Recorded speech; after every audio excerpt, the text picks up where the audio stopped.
Sa mundong to, may isang taong nakalaan para sa'yo.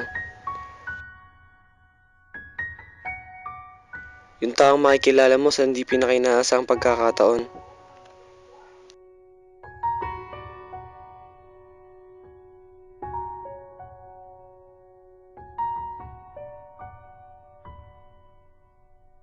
Yung taong walang arte sa katawan at mas pipiliin pa niyang sakyan ang mga trip mo kaysa gawin yung mas mahalagang bagay na dapat ginagawa niya.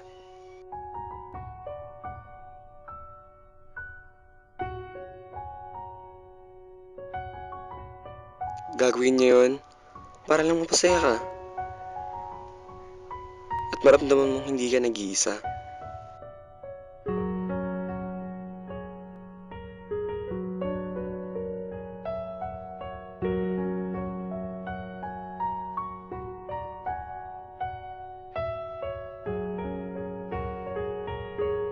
Yung taong handa kayo pagtanggol kahit kanino at gagawin ng lahat huwag ka lang masaktan para may pakita niya sa'yo kung gaano ka kahalaga para sa kanya.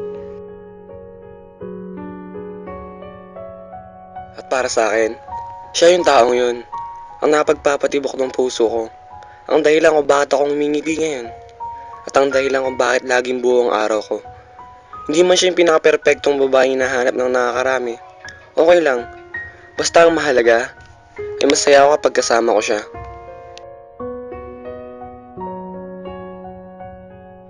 Pero mahal niya rin kaya ako. O sadyang mabait lang talaga siya, at hanggang kaibigan lang ang turing niya sa akin.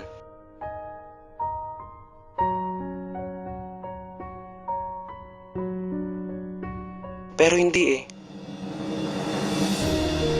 Sa paraan niya ng pagsasalita.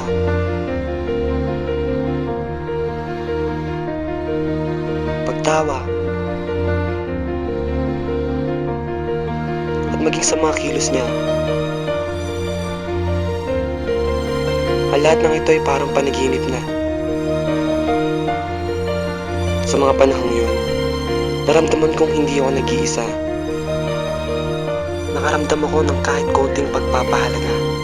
At higit sa lahat, nakaramdam ako ng kahit konting pag-asa.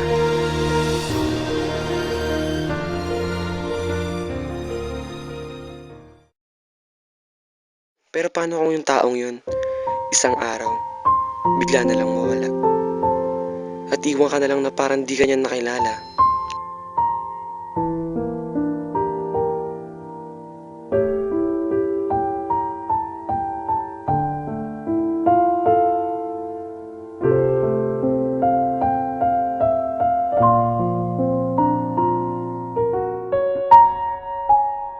Ilang araw na rin ang nakalipas, simula nang mawala siya.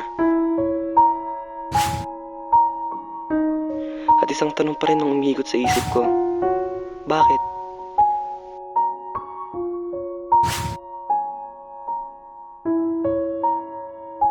Bakit niya ako iniwan?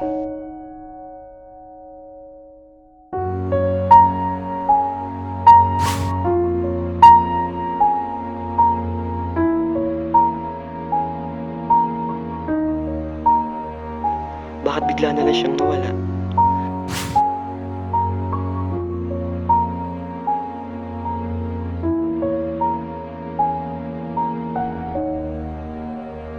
At bakit ganito kasakit ang nararamdaman ko ngayon?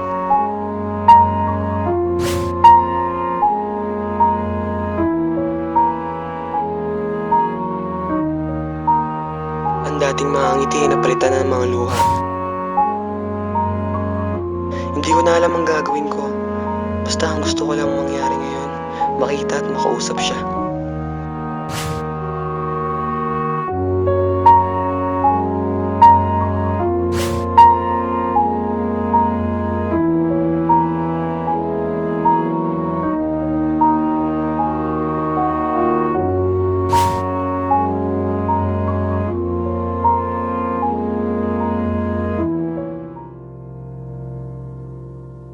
Di ko pa rin mahanap ang mga kasagutan sa mga tanong na yun.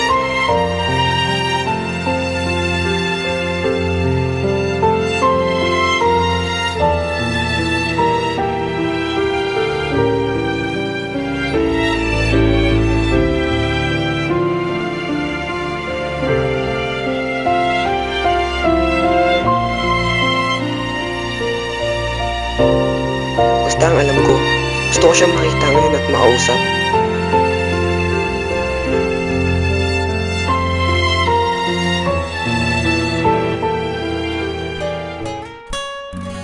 At marinig galing mismo sa mga bibig niya kung bakit.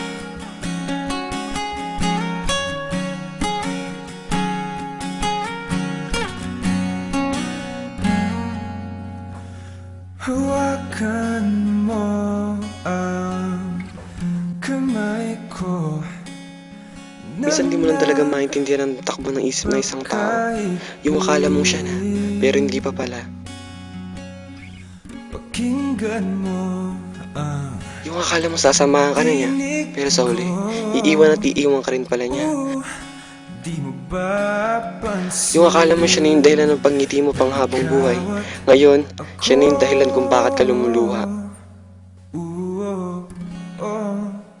Tayo'y Pero ano nga bang magagawa ko? Ako itong tanga. Ako itong nagmahal na mag-isa. Ako itong umasa.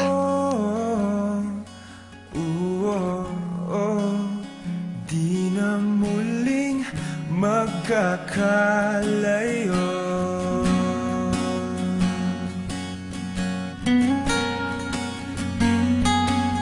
Sa tuwing kasama kita, wala nang kulang pa. Mahal na mahal kang talaga. Tayo ay iisa, ikaw at ako.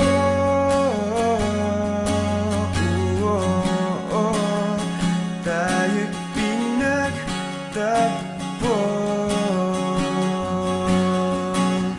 ikaw at ako.